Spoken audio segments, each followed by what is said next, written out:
7, 8, 9, 10. This is Chad here, and you're listening to My Alien Life.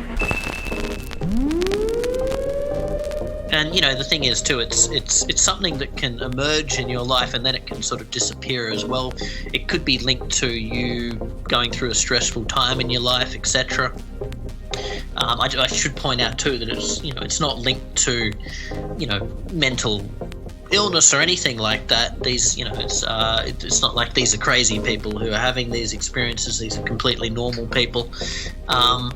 Certainly, there have been some studies that indicate that, if like people with depression, anxiety, etc., are a little more susceptible to having these experiences. And I do always caution people to, before jumping to conclusions and saying, I'm being persecuted by evil spirits or something like that, I think it is important to, examine your own life and your mental health.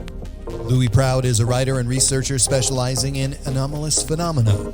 Tonight, we talk about the terror of sleep paralysis. That and more is coming right up on My Alien Life. My Alien Life is recorded live from atop the Northern Rocky Mountains and is available on Spotify, Stitcher, iTunes, and everywhere fine podcasts are found. My website is at www.myalienlifepodcast.com.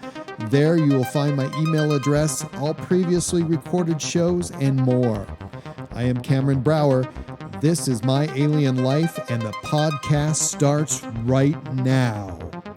My Alien Life Podcast.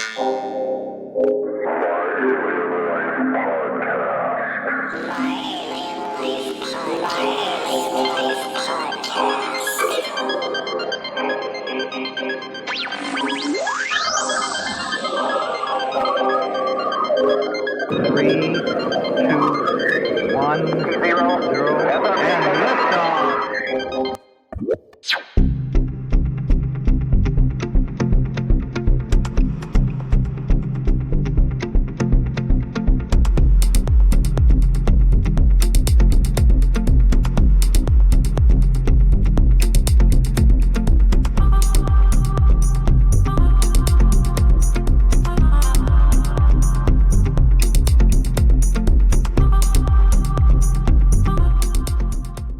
My guest tonight has suffered from chronic sleep paralysis and believes that allows him to access the spirit realm, which could hold the key to a whole host of paranormal phenomena.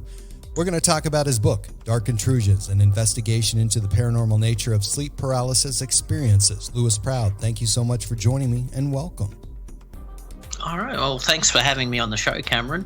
It's good to finally connect with you. Yeah, and you're calling in from, tell everybody where you're calling in from today. Yeah, so I live in a small town in northwestern Tasmania. So here on the northwest coast. So I've been here for about 5 years now. I've been living in Tasmania. I did spend a bit of time here in my childhood as well. So it's a place where I feel very much at home, I suppose. It's very interesting place and has a lot of interesting history. It's also got some very, there's an interesting sort of convict history here. There's also a lot of, supposedly haunted locations and that sort of thing too. So, I've been here for a while. I really like it. And it's also where because my most recent book, I should speak a little bit about that. It's called Borderland Phenomena. So I wrote that book in Tasmania.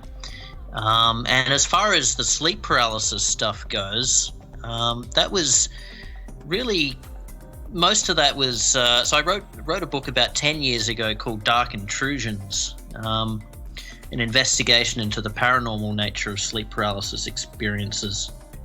And at the time, I was having fairly frequent sleep paralysis episodes. It's not so much the case anymore. I wouldn't say that my episodes are chronic or anything like that. It's something that seems to kind of drop off over time as well.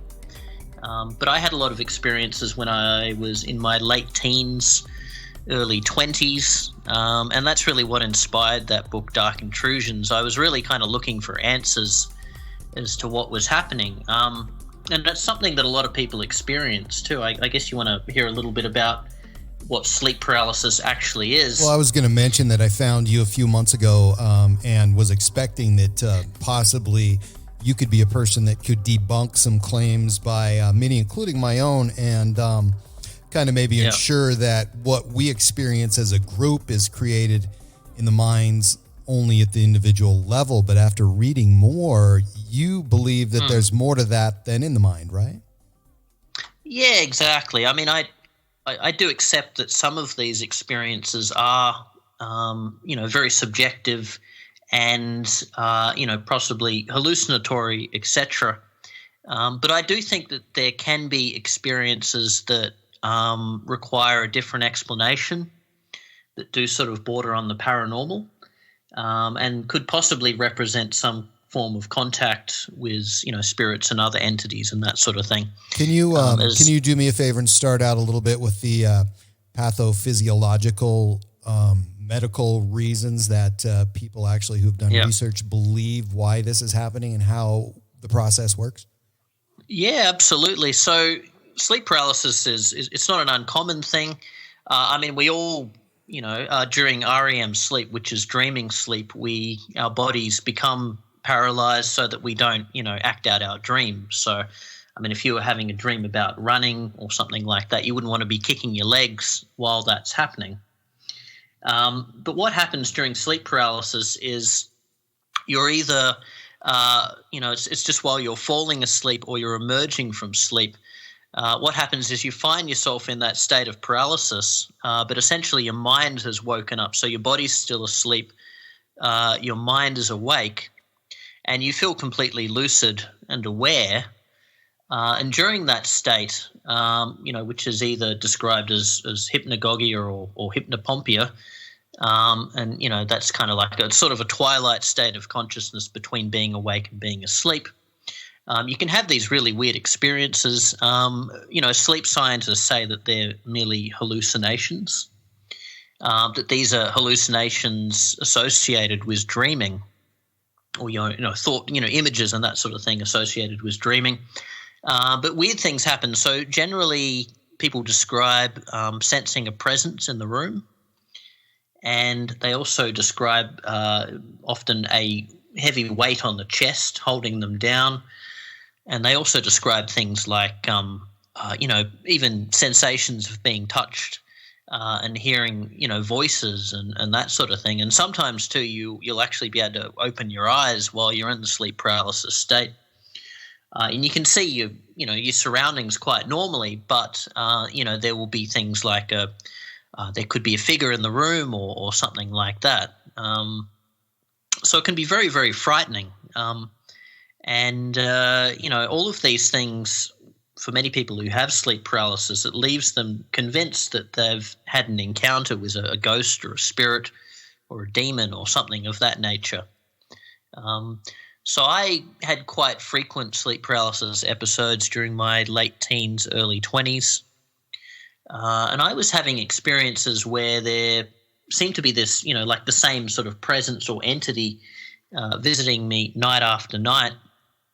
And really weird stuff would happen. Like it would, I'd sense it in the room, and I'd feel my bed rocking back and forth and stuff like that. And also, there was the sensation of like hands around my neck, strangling me and that kind of thing. I'd also hear sometimes like a voice in my ear, and it would often say very cryptic, threatening things. So all of that left me convinced that there was something more than just, hallucinations to these experiences. I really did feel at the time as though I was in contact with, or I was being visited by some kind of entity. And, a lot of people who've had these experiences, I guess the more extreme sleep paralysis experiences, it does leave them convinced that, something is happening that is very, very strange. And the fact that there's all these consistent details between sleep paralysis experiences, the same characteristics pop up again and again, suggests that it's not merely an imaginary thing. Because there's all those patterns, those consistencies. So it's a very, very strange thing, and in my case, it certainly did not seem as though I was, merely experiencing hallucinations, that it was dream related or anything like that. So I wrote Dark Intrusions, and I was looking at other things connected to sleep paralysis as well, like out of body experiences, lucid dreaming, etc. And there were some very interesting connections, because when you're in the sleep paralysis state, you can also quite easily slip into having like an out-of-body experience where your consciousness seems to leave your body and you can go floating off and that kind of thing. So I really described it as a sort of a gateway into the paranormal, because it occurs during that strange, twilight state of consciousness. So that's really, my thoughts on the matter in a nutshell. Let me ask you this. I put some threads out there for my community and basically asked them to describe what they saw during sleep paralysis. Now, what I expected and what I actually saw were two different things. But I do know that there are a lot of common denominators there. What's the most common sleep paralysis experience that you can think of? Well, I would say really one very common characteristic is the sense of a presence in the room. So you do feel as though you're, that there is something there watching you, so to speak. And it's a very strange and creepy sensation. You do really feel as though there's like another mind in the room. And often this presence can be quite threatening as well. That's the really weird thing. You do feel this sense of terror. I've had experiences, as I said, where it seemed to be some kind of, evil spirit or demon, call it what you will. So it's just such an unnerving thing to feel as though there's this being in the room that's, watching you kind of thing. So that's something that pops up again and again. Things like voices and that sort of thing, that's not necessarily uncommon either. Sometimes people will experience the voice in their head, or it will seem to be like an external voice. So, like they'll hear the voice directly in their ear, that kind of thing. And it's always very weird, these messages that you hear, and it's a completely different voice. It doesn't seem to be something that's produced by your own mind. It does seem to be very much something that's external to you. So that's really very, very strange. And often these messages that you hear, these voices, which is completely unlike your own voice, it can be something quite cryptic. So it's really, really weird experience. Do you remember? And also, do you remember your first experience? Not necessarily my very first experience, but there are I guess certain experiences that I remember more strongly than others, only because they were very, very terrifying. But for sleep paralysis is different for everyone. Although there are, of course, those sort of common themes that pop up again and again. I guess I'd be I'm interested to hear what some of your listeners were describing as well. That might be interesting to sort of go through some of those sleep paralysis experiences that they've described. Yeah, I have a gentleman by the name of Corey Miller who said he woke up and there was a demon on top of him. And then he managed to whisper, basically get the fuck off me, and whatever it was, jumped off of him. And this is what I've heard several times, and this is the thing that really, really amazes me is this part. I saw his tail, and it disappeared. So I've heard, the dark figure with the tail, and very similar stories from several people. Yeah, exactly. So that's another thing too, is the sensation of like a weight on your chest as well. That could have quite a simple sort of scientific explanation.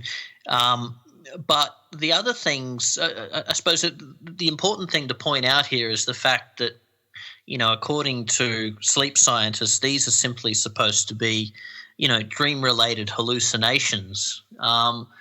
And so, really you should be able to experience anything. And I mean, okay, people do describe some, bizarre stuff it can be quite varied in some cases, but nonetheless, one consistent theme is being visited by a, sort of an evil presence. It's a demon, or it's an evil spirit or something of that nature. So you have to ask, why is it always something quite malevolent? And I mean, if you look at the sort of occult explanation, these are really interpreted as it's kind of like a form of demonic assault, that kind of thing. And I know that sounds very dramatic, and certainly if you've never experienced this firsthand, it does sound, completely dramatic and outlandish. But when you have experienced it firsthand, that's really the only sort of explanation that seems plausible. Because these are, the experience seems so real. It feels just as real as if you were fully awake. And you are in a state of consciousness where you do feel, very much completely alert and awake, and you can, think clearly and normally. And yet there you are, you're lying down, your body is paralyzed, so you can't move. And you feel as though you're being attacked by something. It's just, as I said, very, very scary. And so that's it. So I wrote Dark Intrusions as a way to sort of try and make sense of sleep paralysis, and also to look for some kind of alternative explanations as well, because I wasn't satisfied with the materialistic sort of scientific explanation. I accept that there are things, physiologically speaking, that are related to, obviously dreaming, etc. So there is, science behind it, but nonetheless we need to look at the sort of core experiences that people are having. So I was dissatisfied with some of those explanations. I didn't just think, oh, this is a hallucination. I felt as though something else was happening. So that's why I sort of, delved into all these other topics in Dark Intrusions, like mediumship and also, ufology, etc., looking at, Whitley Strieber's visitor experiences and that kind of thing, because he was describing things that kind of was sort of suggestive of the sleep paralysis state. And he was talking about, in some cases being paralyzed and feeling a presence, etc., which he kind of interpreted in, I suppose, sort of extraterrestrial or alien terms, called them the visitors, so that sort of thing. So these sleep paralysis experiences are very much, at the heart of a lot of different types of, paranormal phenomena. Pretty much wherever you look, there's some indication of sleep paralysis or something related to that. I mean, paranormal experiences in general occur in a sort of you need to be more or less in sort of an altered state of consciousness, I suppose, in order for something to come through. You don't necessarily experience these things in the normal waking state. It's almost as though your mind's got to be at a particular frequency in order for these things to come through and make contact with you. At least that's one explanation. Is there some way we can enhance our sleep and cause this to happen? Because I believe it to be true, and I've experimented in a way, which I actually told my son yesterday, and he said, "No, don't do that," because he's had some sleep paralysis events, and one of them is a dark, really, really skinny figure floating over his body, and he can't move. But I was making the comment, I had read that sleep deprivation and especially mixed with caffeine can make that happen. And indeed, that was the big circumstance in my teen years when I first experienced that. And it was terrifying. And one thing, and I'll just relate it to you really quick, it was an alien experience. So I woke up at 3-something a.m. and looked over slightly to right at my feet and a little bit to the left. There's this alien standing there with its profile. One of the things that I noticed right away that I thought was odd, and being that I've never seen one before, or at that time in my life even thought of or even pictured in my mind what one would even look like.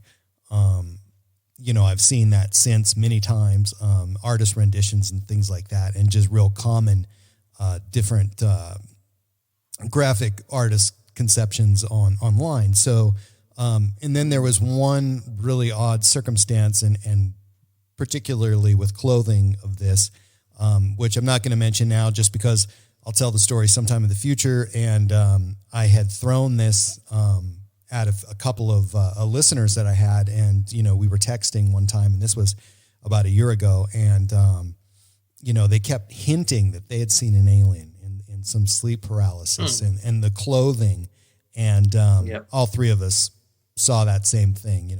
The clothing item was just really odd, and it freaked those two guys out.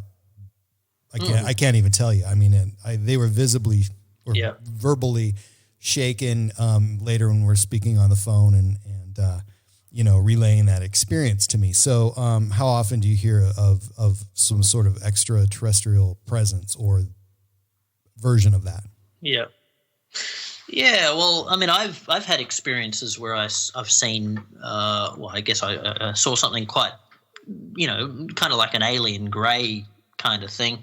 I also had this was probably a more dramatic experiences when I saw a kind of like a goblin type of creature, sitting on the bed right next to me, and that was really wasn't really necessarily terrifying, because it seemed to be it was a very small creature, and it was weird. I looked across at it, and just bearing in mind I could see my surroundings, clearly. I could see my bedroom very clearly, and there was this weird little creature sitting there next to me, and it's sort of, when I looked at it, it was quite surprised. I guess it seemed to be surprised that I could actually perceive it.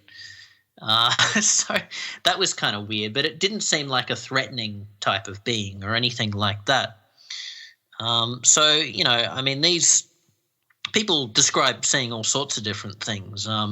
It could be a dark presence, humanoid type of presence, or it could be, an alien being, or a goblin or whatever. I mean, there's all sorts of different things that people describe. So it almost seems as though, there's, I suppose if you wanted to relate this to, paranormal or occult, the sort of paranormal worldview, if you like, you would say that, what seems to be happening is that there are all these beings out there that we can't sort of directly perceive, in the normal waking state. But when we're in that altered state of consciousness, that twilight state of consciousness, we are able to perceive these things in some fashion. It could be visually, or what have you, or auditorily, or it could be a tactile element where you can actually feel something. So possibly what's occurring is something of that nature. It's kind of like our minds are on that right kind of frequency, kind of like a radio set. We're sort of tuning into a different frequency, and that other radio station is coming through, and we're perceiving these things that we can't normally perceive. There could be a whole range of different beings and entities and that sort of thing that are out there, sort of sharing the same space with us, but kind of on a different vibrational level or something of that nature. I know that's a bit of it's pretty out there kind of explanation, but when you've had these experiences again and again, you sort of, you're quite open to those kind of explanations. Well, I don't think, you're kind of alluding to the fact that people may think that these are odd and these explanations are odd. But one of the things that I noticed there's been very little research done. I mean, there's different states of mind and psychoses and different problems with the mind. But as far as sleep paralysis research, there's been very little comparatively. So why do you think that would be? Well, it's just such a mysterious thing. there's a lot about sleep that we don't understand, and altered states of consciousness, etc. So yeah, it's just such a mysterious phenomenon. And I guess it's very easy for sleep scientists to say, oh, look, these are hallucinatory experiences. Don't worry about it. It's all in your mind, etc., etc. Well, still though, let me just jump in. I think it's worth researching. And one of the things that I've thought about was the fact that for some people it may occur only once to at the most 10 times in a lifetime. So being able to catch that and being able to diagnose that while it's being witnessed is probably a rare event, wouldn't you say? Yeah, exactly. So, around 8% of the population have experienced, sleep paralysis at least once in their lifetime. So, for most people, when they do have sleep paralysis, it really is just a very short-lived event. And it can simply be them experiencing that state of paralysis while their mind's awake, which, that in itself can be quite unnerving. But other people, I guess, your chronic sleep paralysis sufferers can have sleep paralysis on a regular basis, and they can have very dramatic episodes that can be quite long in duration. They could be lying there for, a good 20 minutes paralyzed and be experiencing all sorts of strange things. So sleep paralysis is different for everyone. But I guess it is, reasonably kind of rare to have so many or to be a chronic sleep paralysis sufferer. And, the thing is too, it's something that can emerge in your life and then it can sort of disappear as well. It could be linked to you going through a stressful time in your life, etc. I should point out too that it's not linked to, mental illness or anything like that. These, it's not like these are crazy people who are having these experiences. These are completely normal people. Certainly, there have been some studies that indicate that, if like people with depression, anxiety, etc., are a little more susceptible to having these experiences. And I do always caution people to, before jumping to conclusions and saying, oh, I'm being persecuted by evil spirits or something like that, I think it is important to examine your own life and your mental health, etc., and look for other explanations and see a doctor or a psychologist if need be. And they've also discovered too that taking antidepressants can also help to reduce the frequency of the experiences as well. So all of that stuff is very important. And I'm not, immediately saying, oh, this is paranormal. But I do think that, yes, some of the experiences are very difficult to explain in mundane terms. And, that's it. So these experiences are linked to, as I said, this altered state of consciousness. It's actually called the hypnagogic state. So sleep paralysis is really hypnagogia accompanied by paralysis of the body, but you can actually train yourself to enter that hypnagogic state. And it's the period that state of consciousness between being awake and being asleep. So what you can actually do is you can simply sit there in a chair or you can lie down and you can train your mind to just sort of – it's kind of like you're just training yourself to kind of half fall asleep and then, sort of hold yourself at the edge of sleep, so to speak, and not allow yourself to completely fall asleep. And you can enter that hypnagogic state. And people have described things like having, incredible visions and that sort of thing, and also in some cases sensing a presence, etc. But it's also something that's used during if you want to try and enter like an out-of-body experience as well. So you'd be familiar with a guy called Robert Monroe. Mm-hmm. He wrote a whole series of books about his experiences with, OBEs, out-of-body experiences. So he describes in those books, entering this twilight state of consciousness, this hypnagogic state, and then, feeling himself leave or his consciousness leave his body. So he was able to enter that state of consciousness very easily. And have, he describes all these really remarkable things, describing the, the astral realm and that kind of thing.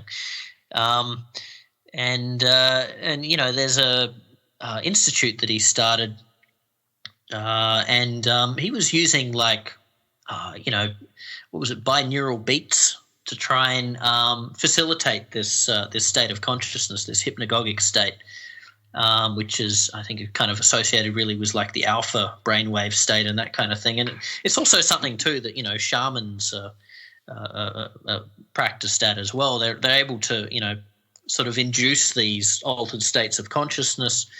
And sometimes they do it through fasting, and they do it through dance and using drums and certain rhythms and that kind of thing to try and facilitate that state of consciousness, and then they can explore these other realms. And it's also something too that if you look at things like some of the research behind using psychedelic substances and that kind of thing, DMT and mescaline, etc.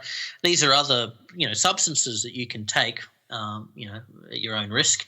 If you want to try and enter that altered state of consciousness and experience other realms and other frequencies and dimensions and that kind of thing. So really, sleep paralysis, I think it's important to kind of put it within that context. We're really just describing an altered state of consciousness where you're perceiving things that you wouldn't kind of normally perceive, and it is linked to other things like, as I said, out-of-body experiences, and also the sort of certain shamanistic practices and that kind of thing. So these experiences are very much within the same kind of vein as that. That's really what I was researching, what I wanted to describe in Dark Intrusions. I wanted to say, look, this is not, there's a bigger context here that we need to kind of look at. Sleep paralysis is related to all these other things, and when you look at it in those terms, it's really not that strange. So that's I put it in that context, and I wanted to sort of really understand, what is the meaning behind these experiences, what are people perceiving and seeing, and so on, other things too, like mediumship, etc. So, mediums are people who can basically induce that sort of hypnagogic state. And in some cases, if you look at something like full trance mediumship and that kind of thing, there can be what seems to be like another consciousness or mind comes through that person and can then communicate, basically borrowing that person's vocal cords, etc. So, I really do feel as though in the case of certain sleep paralysis experiences, people are experiencing something that is otherworldly, and that is not necessarily connected to their own mind. It is something that has an independent existence, if you will.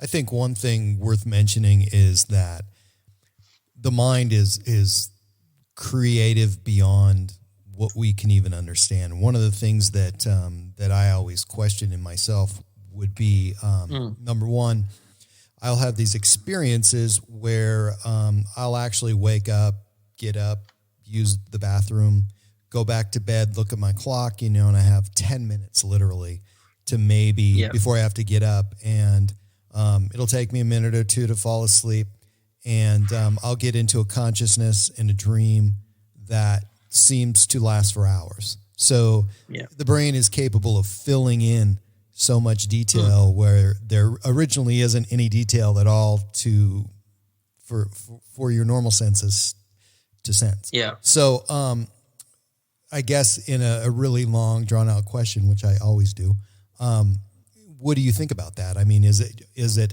the brain just being very, very creative with something that we sense with maybe our eyes or ears? Well, I would say probably that's part of it. Certainly, we need to sort of take those sorts of things into consideration. And I mean that the subconscious, certainly is very creative. I mean, it's amazing what you can, the sorts of dreams that you can have, and at the time that you're having them or afterwards, you kind of think, well, where did that come from, kind of thing. And you're right. Yeah. So the mind is very, very creative. But the thing that really stands out in the case of sleep paralysis is these consistencies that emerge between, sleep paralysis reports from different people. Exactly. Yeah. So I and that's really, why are they experiencing very similar things? If it's just the mind being creative, then, why aren't people seeing, say, pink elephants and and other things? Why is it? Why isn't the mind it, being more creative than it is? From individual to individual. Yeah, I understand.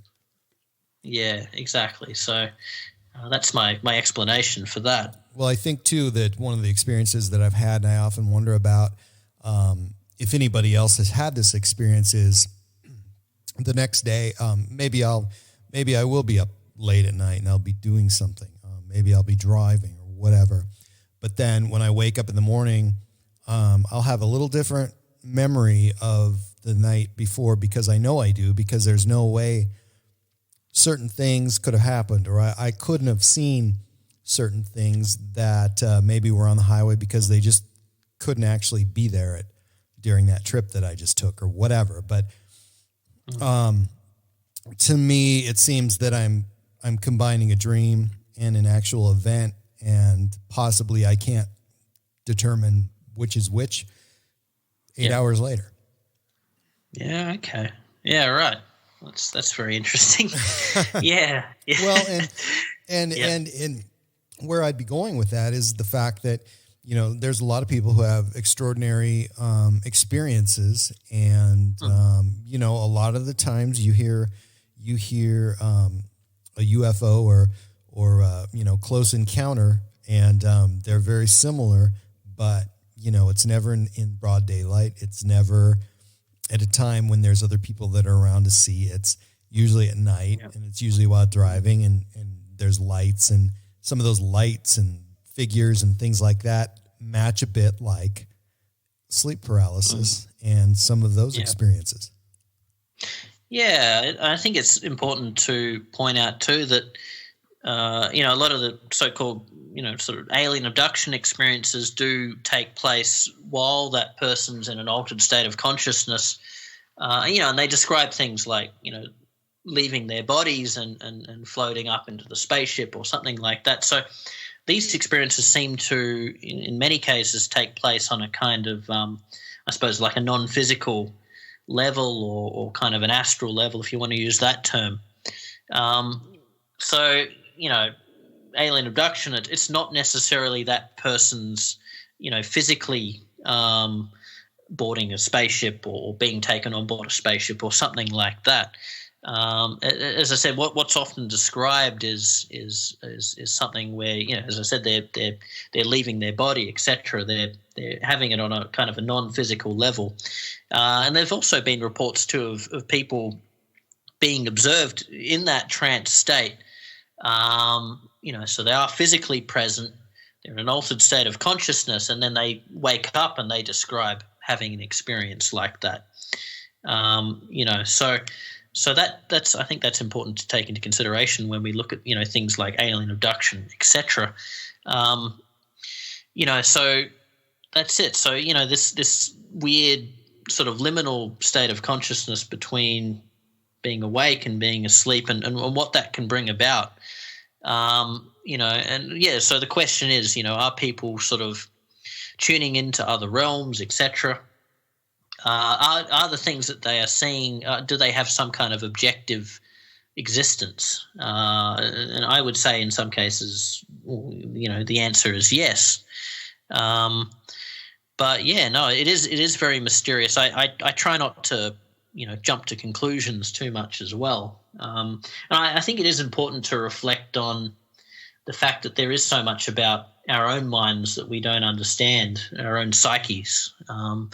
There's all these sort of hidden depths and that kind of thing to the mind. And certainly, if you look at what the subconscious is capable of. I mean, when you're in that dreaming state, the ways that the subconscious can communicate through, symbolism and using metaphors and that kind of thing, it can be very, very interesting. You can learn all sorts of interesting things about yourself by reflecting on those dreams. They kind of bring attention to certain things that that you're not consciously aware of. So you could look at it in very kind of sort of psychological terms as a form of self-reflection and self-examination. I think one of the experiences I know that everybody has, and they may never have had sleep paralysis, but one thing that they do have is that altered state of consciousness at the point of awakening at some time later after some really deep sleep, and they'll have a thought or some sort of experience in their mind that slips away. And it may happen in 4 or 5 seconds. It may happen in 2 minutes. It may happen in 30 minutes. But, there's this idea or concept or vision or whatever planted in their mind in this state that slips away very, very fast. And, it may be something that they want to remember. So to me, I always wonder, well, is there a lot of things that happen that we don't remember? And to me, after having a couple of disturbing sleep paralysis events, it makes me think, is this happening all the time and I just don't remember it? Have you ever felt that way? Yeah, I have actually. And I mean, I think that's very plausible. Possibly, I mean, if it's sort of like in sort of occult terms, I mean, they say that that the realm of sleep is basically kind of like the astral realm. So. Their explanation is that whenever we fall asleep, the astral body leaves the physical body, and we go off and we kind of explore the astral realms, if you will. But then we wake up and we don't remember any of it, or we may remember fragments, but then we interpret those as dreams, and we say that was just an imaginary experience, whereas it took place in sort of another realm, so to speak. But yeah, exactly. So I do wonder what's occurring. That all these things that we don't remember, as you explained. And I mean, I've had some very sort of interesting, I suppose, what you call out of body experiences as well. And this is a thing that I experience again and again, and I sometimes find myself. In what seems to be kind of having kind of like an out-of-body experience. So I'll be kind of floating around, and I often end up, like basically in outer space. So I'll be, somewhere in the solar system, like orbiting a planet or something like that. I've also found myself on what seems to be, the planet Mars on a few occasions as well. And that sort of thing. And that's actually something too that Whitley Strieber was describing in one of his books as well. He said that he was having, since his early childhood, he was having these experiences sort of where he kept finding himself on Mars. So I all of that stuff, it's really fascinating, out of body experience and also lucid dreams. And it's kind of hard to kind of separate the two there. But in an out-of-body experiences, people generally describe floating up and actually seeing their body down below. They can actually see themselves, say, lying in bed and that kind of thing. So I find all of that stuff really fascinating. I suppose these days because I don't experience sleep paralysis as frequently, I don't. I still find them very interesting. They do occur occasionally, but I also try to focus a little bit more on, just what's happening in my own life.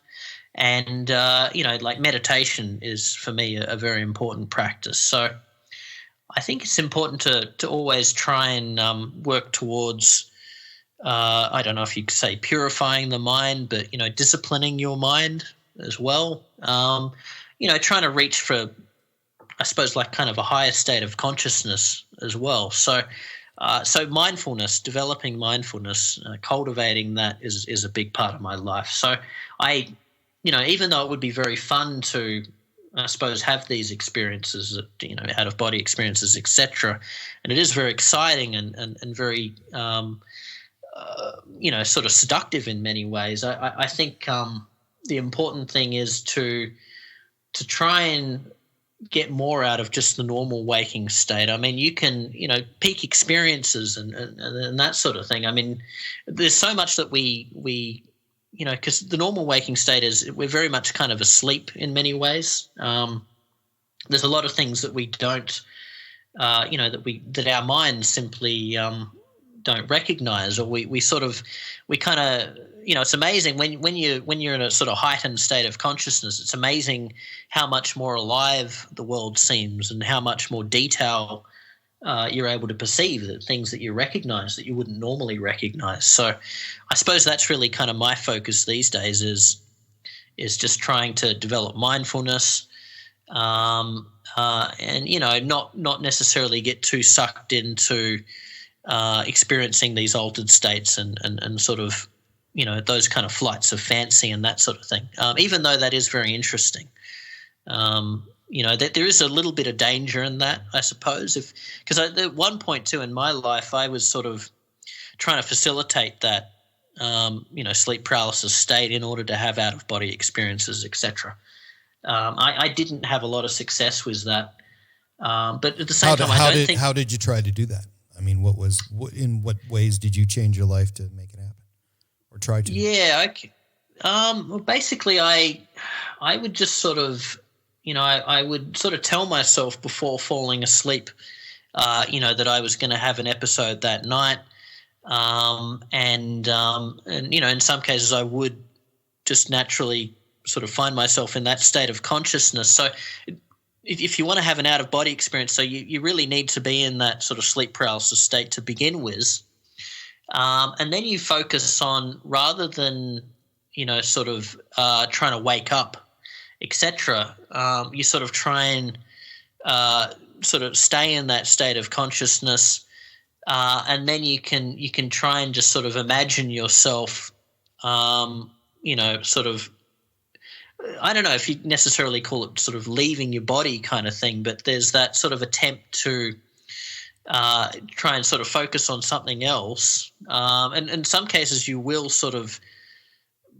basically you'll kind of enter, I suppose, really what you call like a lucid dream, and it does seem as though you've kind of entered another realm kind of thing. So it's kind of really a matter of not giving into the fear and just sort of allowing yourself to be kind of comfortable in that sleep paralysis state. And so really that seems to be the first stage or the first step to having like an out-of-body experience is when you're in that sleep paralysis state, try not to panic, try not to necessarily wake yourself up.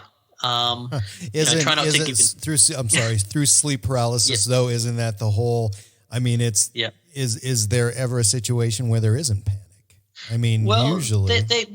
There can be. I mean, sometimes, I kind of managed to get to the point where I, and that's it. So you can sense an evil presence and that kind of thing, but it's amazing how, if you don't give in to that fear, you don't necessarily react. Very often that fear can diminish, and it's so you can sort of train yourself not to give in to the fear too much. And you need to kind of remind yourself that you're more powerful than whatever it is that's trying to attack you or what have you. And sometimes that evil presence will kind of essentially depart. So it really, if you can sort of control your fear, it can pass, and then other things can emerge from that, which can be such things as out-of-body experiences, lucid dreaming, etc. So, I'm not saying, I'm so incredibly wise and spiritual that I don't get fearful when I have a sleep paralysis episode. That's not necessarily the case, but these days it's because the thing is that after a while the experiences actually become quite, I wouldn't necessarily mundane, but it's kind of like I had an episode recently where I found myself in a sleep paralysis state, and there did seem to be seemed like a female presence in the room that was kind of like sort of shouting and sort of trying to get my attention and make me scared almost. But I didn't really react to it because I've had that experience so often, so much that it's not I don't react so much anymore. It's kind of like it's almost just a little bit annoying. There's this thing that's trying to get your attention and trying to annoy you and sort of make you react in some way. And you can choose not to. I have that same experience like about 2 hours ago, but that was right after dinner. But it's a whole different story. But I'm sorry, I don't mean to make fun of this, but I was just going to – one of the things that I was going to point out is, yes, I do agree with you that, I have had these experiences and I was able to, deal with them without that panic. And so I think once that happens, I think things kind of turn and can happen in your way, and you can make things, you can control the outcome a little bit.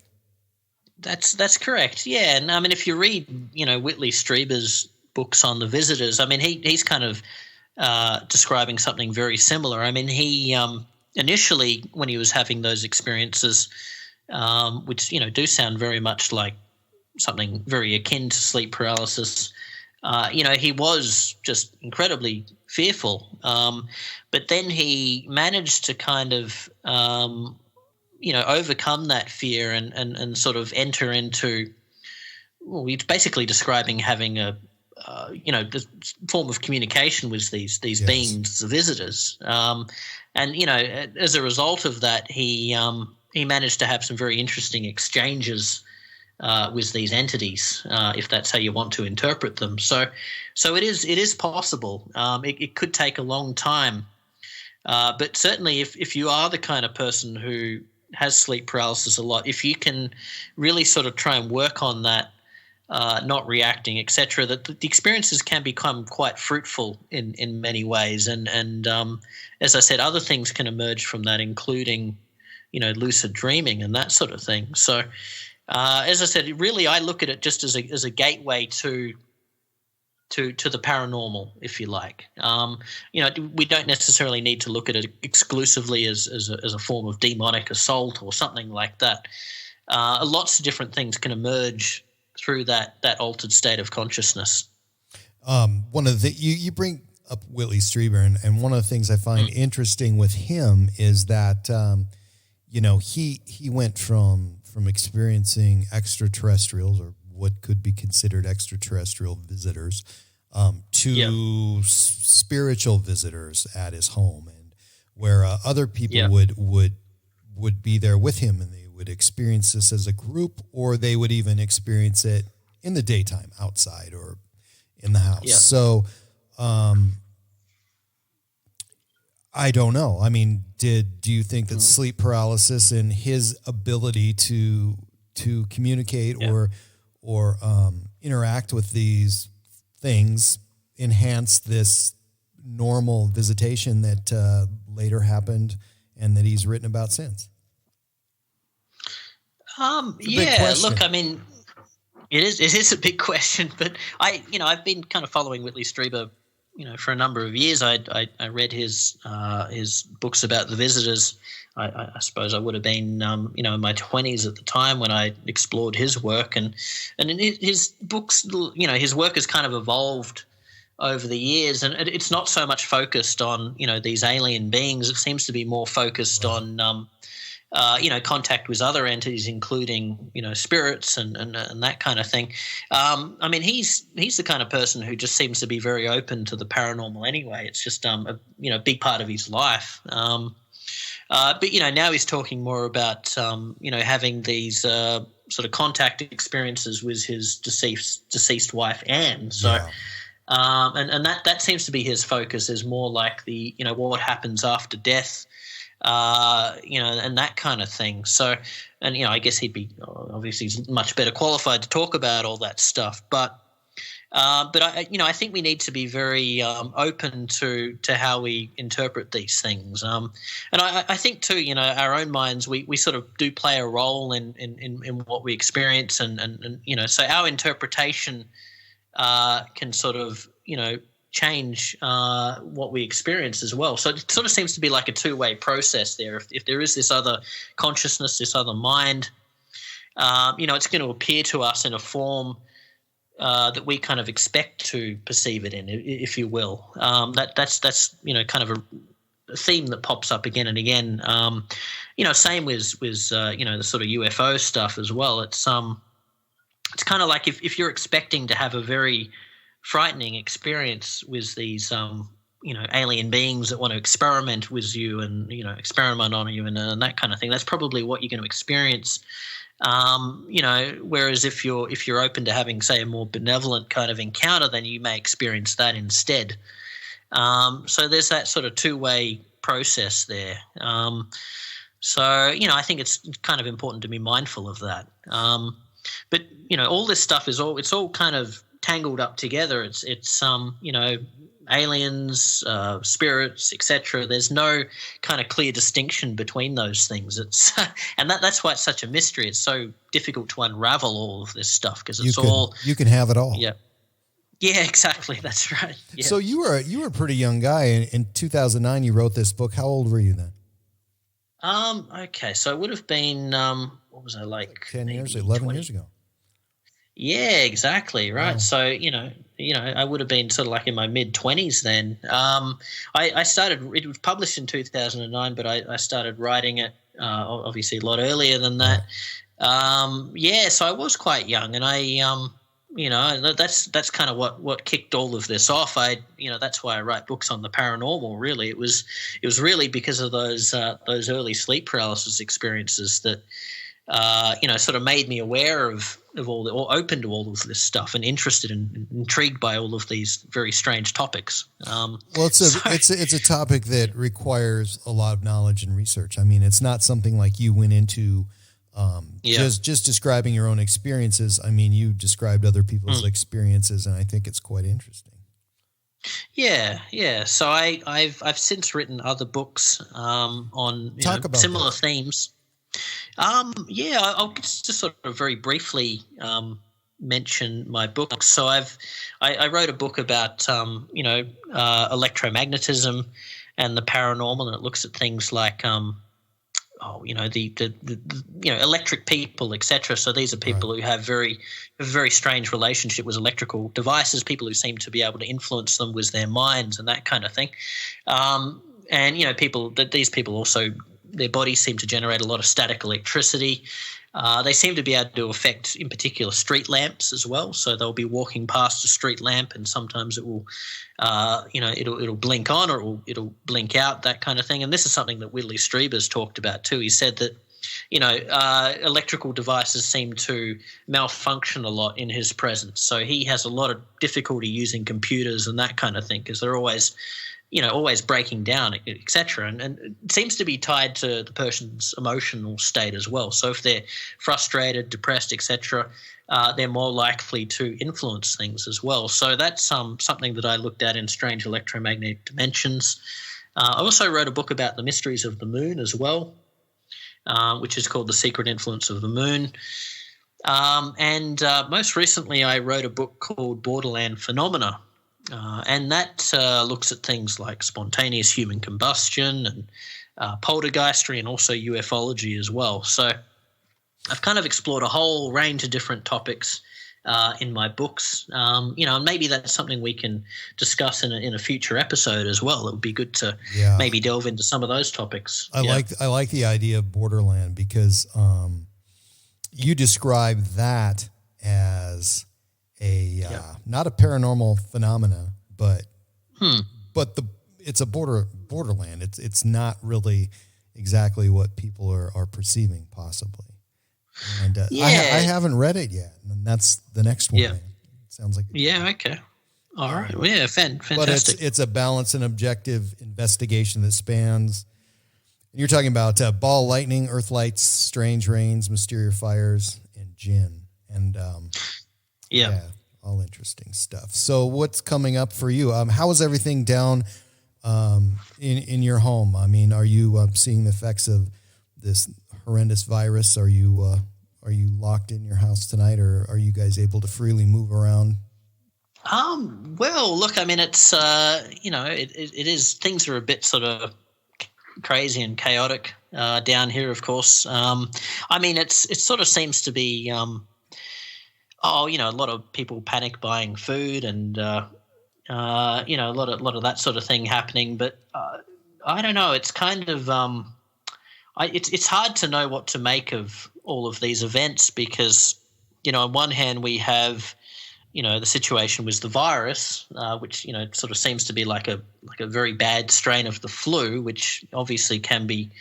If you're elderly, you've already got sort of pre-existing health conditions and that kind of thing. You can be quite susceptible to, getting quite ill or getting pneumonia and that kind of thing. So that's a very real danger. But on the other hand, we also have kind of people's reactions to what's happening, and that really seems to be the worry. Is are we maybe in some cases overreacting, or are we handling this situation in the wrong way? So I think it's very revealing as far as people's psychology goes and how people react. I suppose like on a mass level, that kind of thing. So it's kind of it's a scary situation and it's troubling, but at the same time, maybe we can gain something from this. We can learn a little bit more about ourselves or what have you. But I'm not really I'm not too bothered by it at this point in time. I mean, I know that it can put people's jobs at risk and all that kind of stuff. But I guess we just need to kind of see how things play out. There's a deep learning curve to this one. I mean, it's tremendously big. Yeah, no, exactly. So we're kind of in the thick of it now, and who knows where things will lead. But in the meantime, it's important to try and remain level-headed and not give in to the fear and go out and buy 200 packets of toilet paper or whatever, that kind of thing. So I'm not doing any of that. I'm still working. I'm just really just enjoying my life still. I'm not. It hasn't necessarily impacted me in a big way on a personal level. But yeah, no, these are very, very strange times that we live in. That's for sure. Definitely strange. We wish everybody listening all the best, and hopefully everybody can continue and experience a blessed life even after this is all over, and hopefully that'll be soon. The book is Dark Intrusions, an investigation into the paranormal nature of sleep paralysis experiences. And the author tonight who has joined me is Lewis Proud. And I would love it if you could let everybody know where they can find you online. I know you're on Facebook, and I know you can get the book at Amazon. Yeah, exactly. So, So Borderland Phenomena. And so all my books are available through Amazon, Book Depository, Barnes & Noble, etc. So they're easy to find.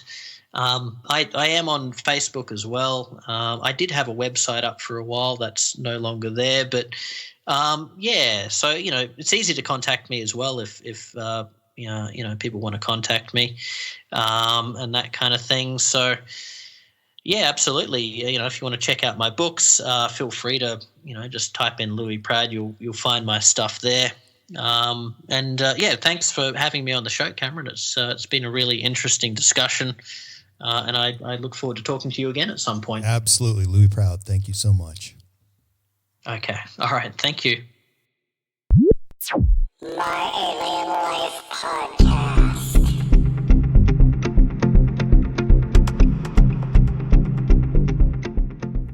You can find my website at www.myalienlifepodcast.com, and please subscribe to my latest downloads at iTunes, Spotify, Stitcher, and at podbean.com. And please follow me and like me on Facebook and Twitter. My Alien Life is written and produced for broadcast at Studio 254 in the Northern Rocky Mountains. The music you are hearing is produced and created by Elion. You can find all Elion's work online at Heart Dance Records.